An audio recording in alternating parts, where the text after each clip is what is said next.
Solo est bobé. Merci les demoiselles. On va donc entrer dans notre sujet. J'ai vu là dans les messages, il y a quelqu'un qui a envoyé un message qui partait de ce côté-là. Et c'est la tata de Yuan qui nous expliquait comment est-ce qu'il faut faire pour traiter un peu le choléra. Mais maintenant, revenons sur notre personnel soignant. Revenons sur ces médecins-là, sur ces pharmaciens-là, sur tout le monde en fait de ce côté-là. Comment est-ce qu'ils prennent soin de nous? Qu'est-ce qu'on peut dire de la manière dont ils prennent soin de nous? Comment déterminer l'efficacité des professionnels de santé tels que les médecins et infirmiers dans notre monde actuel? Ouais, à l'époque, on a eu le porte-parole. Il faut parler de l'évolution. Dès le départ, on avait ces Européens-là qui venaient ici avec leurs connaissances en médecine et qui par masse soignaient les personnes. Et ensuite, on a eu d'autres qui sont des Camerounais qui sont allés se former à l'extérieur, qui sont revenus donner des traitements aux Camerounais. Et maintenant, on a même des centres qui forment des médecins ici au Cameroun. Je pense qu'il y a la FMSB, c'est ça? Oui. Faculté de médecine, de médecine. Oui. Ouais, et il y a le, c'est quoi? Le CH? Bah, je pense que c'est la faculté de médecine. Je ne sais pas si c'est ça qui est... Le CUS. Je ne sais pas trop. Je ne sais pas, mais il y a un truc qui... Oui. Okay. Oui, soit c'est ça qui est devenu l'autre. Parce que je sais à un moment que le CUS c'était par concours et que la faculté c'était que tu as l'impression que voilà, tu vois un peu. En même temps, je ne sais pas comment ça se passe, mais l'une des deux n'existe plus de toutes les façons, ou alors le système a changé. Le truc, c'est que quand vous avez de meilleures réponses, il est mieux de nous les envoyer. D'accord. Mrs. Marie-Christelle Givenzaria, Alvin Daniela, let's come to the acceptation that we've all been to the hospital. We've all had situations that brought us to the hospital. Now, we come to this question. Let's talk about personal view, first of all. What do you think of these hospitals today?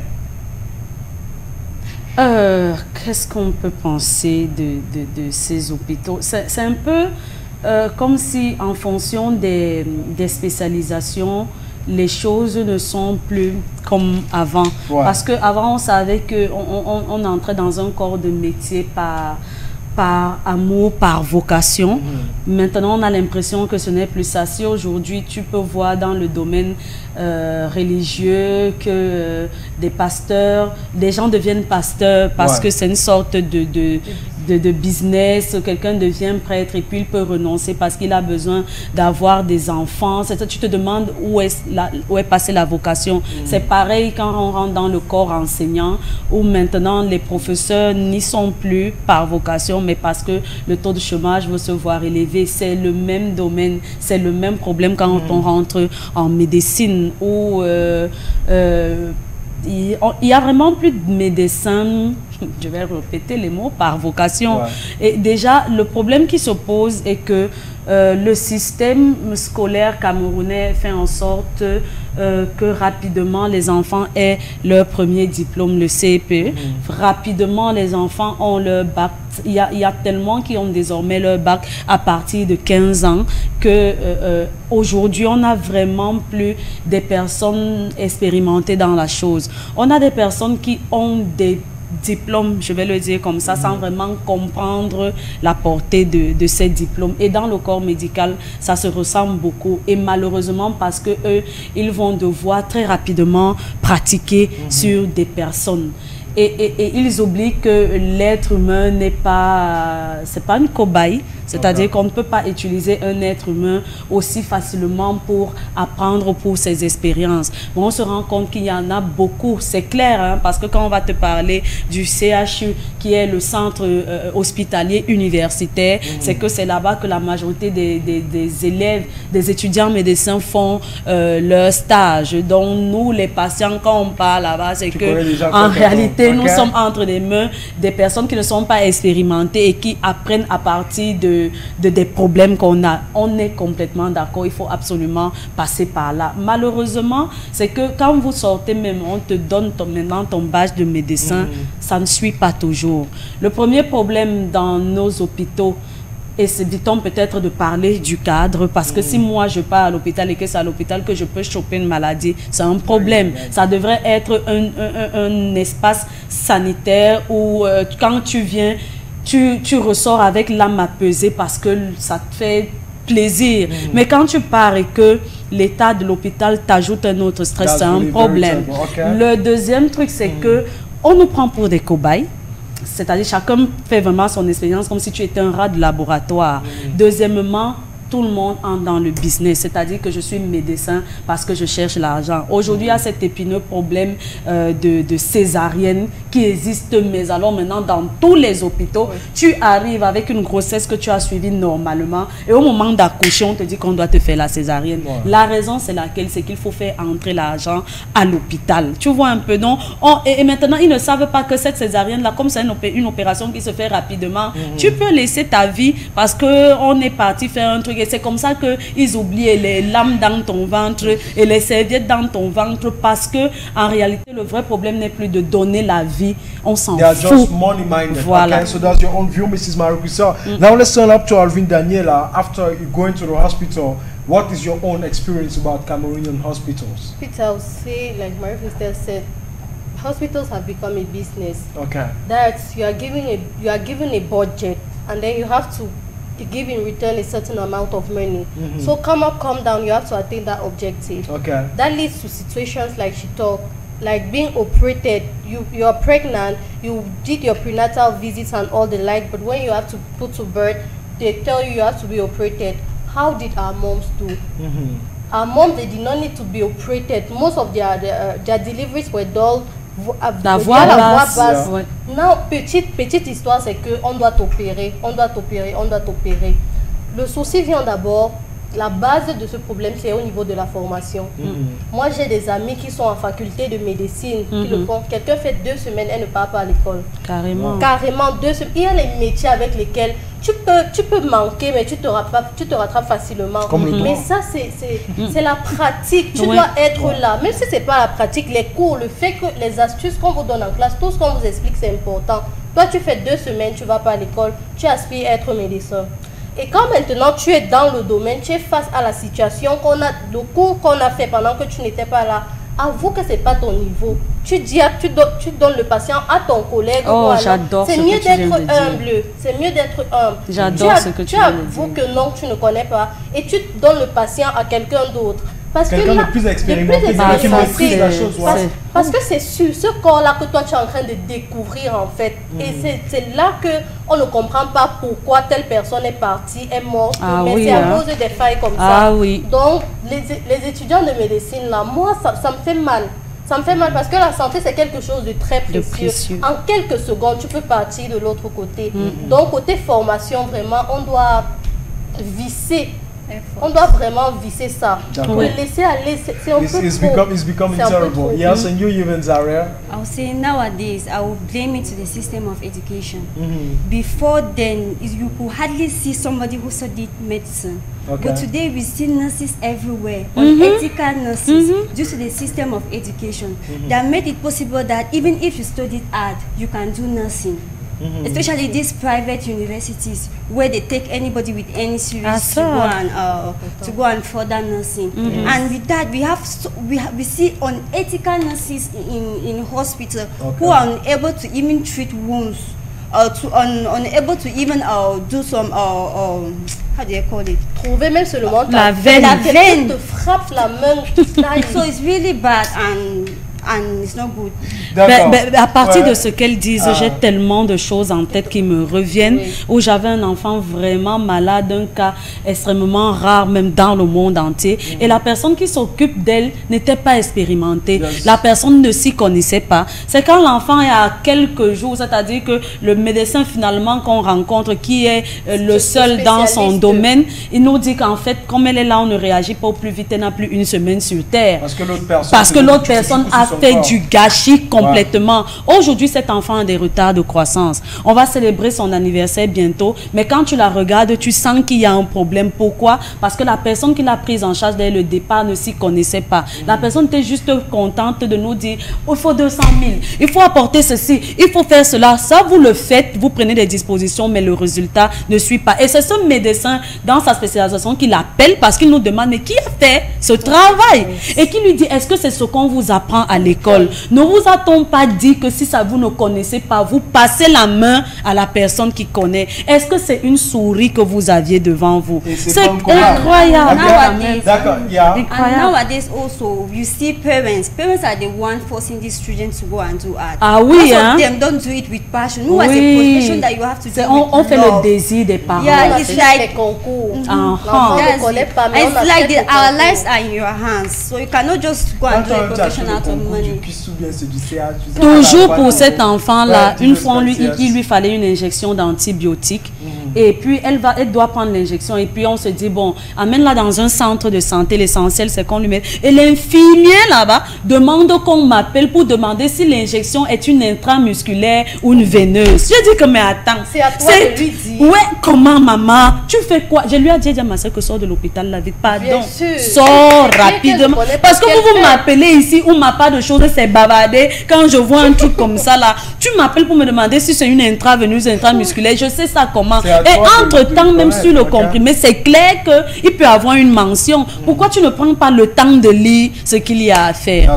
Mais on lui donne l'argent pour faire cette injection. Bon, là, il faut dire que la mesure de l'efficacité des professionnels de la santé repose sur plusieurs facteurs clés. Ok? Donc, on va partager quelques facteurs et vous allez me dire ce que vous en pensez. Okay? D'accord. On parle au tout premier. On a les résultats cliniques. Oui. La mesure des résultats cliniques tels que la guérison des patients, la réduction des complications post-opératoires et la baisse de la mortalité peut être un indicateur important de l'efficacité des professionnels de santé. Donc quand vous regardez les hôpitaux au Cameroun, on a les résultats cliniques, on a la guérison des patients, on a la réduction des complications post-opératoires et la baisse de la mortalité. Honestly, are they perfectly working on that? Sur le plan de cite un peu le premier, la clinique. Le premier, on a résultats cliniques. Voilà, sur le plan des résultats cliniques, généralement, les résultats sortent, c'est-à-dire qu'on t'a fait un certain type d'examen et les résultats qui sortent généralement sont vrais. C'est vrai que moi, mon père, on avait carrément donné la maladie de quelqu'un d'autre. Et quand on a dit à l'autre que, en fait, le nom qui est au-dessus là, ce n'est pas mon père, il a pris son stylo, il a barré ce qui sort de la machine et il a écrit le nom de mon père. Tu vois un peu? Donc, nous, on le regardait comme si c'est nous qui étions les fous que eux. Je cite le nom de l'hôpital. Et donc, du coup, par contre, quand même, si c'est ton nom qui sort vrai, généralement, ce sont tes résultats. Parce que l'information que tu mets dans la machine, si c'est la bonne information, elle va te sortir le résultat que tu veux. Donc, généralement, les résultats cliniques ne sont pas généralement truqués. D'accord. Ouais. Let me add something to that. Also, because what she said can also because nurses have to work in collaboration because we have night shifts and we have afternoon shifts. And before a nurse leaves the hospital, she has to document everything she did in the afternoon for the other nurses. Generally, that's what they have to do. Generally, that's what they have to do. Okay. But nowadays, there's lack of collaboration. Okay, we're coming back to it. I guess we have it in our points. Sur le lack of collaboration. Bon, on a eu les résultats cliniques que Mrs. Marie Christelle dit sont sont généralement exacts. On te donne les informations, on te les redonne. Il y a la réduction des complications post-opératoires. Réduction des complications post-opératoires. Ça veut dire, normalement, c'est un peu comme quand tu opères quelqu'un. Après l'opération, la personne se sent bien. Est-ce que la personne se sent bien? Est-ce qu'on opère bien la personne? That is a question. Peter, c'est sûr pour moi je vais dire oui. Ok. Qu'on le voit. Le plus souvent, ce qu'on met en avant sur la toile, c'est le négatif. Quand quelqu'un décède, quand le travail n'a pas été bien fait. Mais on les applaudit, on les acclame pas quand le travail. Donc le travail bien fait reste dans en sourdine. En sourdine, quoi. Mais c'est quand c'est le négatif qu'on met en avant. Donc moi, je dis que sur ce point-là, et il faut avouer que ce ne sont pas des cas qu'on voit tout le temps. Tu vois, c'est après un certain moment qu'on peut voir. Et ça, c'est parce que maintenant les réseaux sociaux existent, que nous sommes au courant de ce genre de choses. Il faut avouer que si c'est en fonction de ce qu'on voit sur les réseaux sociaux, ça veut dire que les résultats post-opératoires portent leurs fruits. D'accord. On part sur le deuxième indicateur, les avis des patients. Les avis des patients sur les soins qu'ils ont reçus peuvent fournir une évaluation importante de l'efficacité des professionnels de la santé. C'est surtout ça. Donc honnêtement, en général, les patients qui partent à l'hôpital, quand ils reviennent de là, est-ce qu'ils sont à 90 ou à 100% satisfaits? À 30%. Satisfaits. Donc pour le premier indicateur, ça va. Deuxième indicateur, 1. Like 30% of them are usually happy. Disturbable. Bon, on part directement sur le troisième, les données de performance. Les données de performance telles que le nombre de patients traités, le taux de réussite des traitements et la durée des séjours à l'hôpital peuvent également être des indicateurs précieux de l'efficacité des professionnels de la santé. Non. Non, non, parce que parfois tu es à l'hôpital, on voit même que ça va, mais tant qu'ils t'ont pas aspiré ton dernier centime, tu ne sors pas. Ils vont te créer de ces choses-là. Tant qu'ils n'ont pas senti que tu es à bout, ils ne vont pas te laisser partir. Parfois, on part de l'hôpital en disant que oui, c'est mon enfant, je prends sur moi. Et, madame, comme tu parles d'un enfant, l'antibiotique là est fort, on vous dit d'abord, tu dis que je pars avec. Parce que tu es là, tu ne sais plus comment faire pour payer la chambre dans laquelle vous dormez. Tu ne sais plus comment payer. Tu veux partir, mais ils te disent que non, l'antibiotique qu'on est en train de lui administrer est très fort. Il faut qu'on soit là pour contrôler. Alors que, effectivement, toi, tu peux même contrôler ça à la maison. Mais ils veulent te faire comprendre que ce ne sont que eux. Et tout ça, pourquoi? Parce que pendant ton séjour, c'est l'argent qui continue de rentrer dans leur caisse. Bon, quatrième et dernier point, la formation et l'expérience. Je précise. La formation et l'expérience et les professionnels de la santé peuvent également jouer un rôle clé dans leur efficacité. Les professionnels de la santé ayant une formation et une expérience plus solide sont souvent mieux équipés pour traiter les patients avec succès. Donc, honestly, in Cameroon, are they more experienced and more professional, Mrs. Yunzare? Like I said, they are. You said more experience. Yes. Less experience. Less experience. Yeah, less experience. Okay. Moi, je dirais même que le problème n'est pas le fait que they don't have much experience in that domain. Because to become experienced, you need to pass through that stage. The thing is actually putting into practice what they have been taught. Like having passion, first of all, for the field in which you are. Because if we talk about experience, les vieux, ceux qui ont l'expérience là, ils vont partir. Donc c'est à ceux qui viennent là, la nouvelle génération là, de mettre le cœur, comme on dit souvent, put in passion and you learn, you grab all the experience the other had. C'est aussi simple que ça, mais ils ne le font plus. C'est que moi j'ai un peu suivi certaines personnes dans le domaine de la santé. C'est que quand un médecin t'envoie faire des examens dans un labo, il a son pourcentage. Tu vois un peu, leur problème de cette génération qui vient là n'est plus de savoir travailler, n'est plus de pouvoir produire des résultats, mais de chercher l'argent. Toi tu te lèves, tu vas dans un labo en te disant que si le médecin m'a dit va à tel labo, tu te dis que c'est sûr que c'est parce que les résultats là-bas sont fiables. Oh que non, c'est qu'il a son pourcentage dans l'argent que tu vas remettre dans le montant de l'examen que tu fais. Donc du coup, moi, chaque fois que je me retrouve devant un médecin âgé, je me sens plus rassurée que lorsque je me retrouve face à un genou. Parce que j'ai l'impression que bon, lui là, non seulement oui, il n'a pas encore vraiment l'expérience requise, mais en plus il ne fait pas son truc avec amour et passion comme le vieux. Alors que le vieux qui est là, son problème n'est pas trop toi qu'il voit, n'est pas l'argent qu'il a, mais pouvoir sortir, trouver une solution face à un problème. Merci Mrs. Marie-Christelle, merci Alvin Daniele, merci Yvenzaria for those points of views. Et on précise à la maison, quelle est votre expérience avec le personnel médical? Vous envoyez vos messages aussi 57 56 41 65. On aura l'opportunité de revenir sur les messages.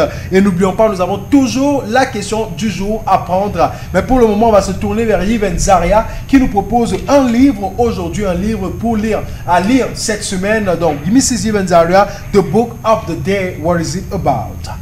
Many a times in our minds, we fight battles. And at times we get defeated. Okay. So I want to introduce you to this book, Winning the War in Your Mind. Okay. By Karl Kruschel. Karl Kruschel. Yeah, a New York writer. Ok. Wow. Karl Kruschel.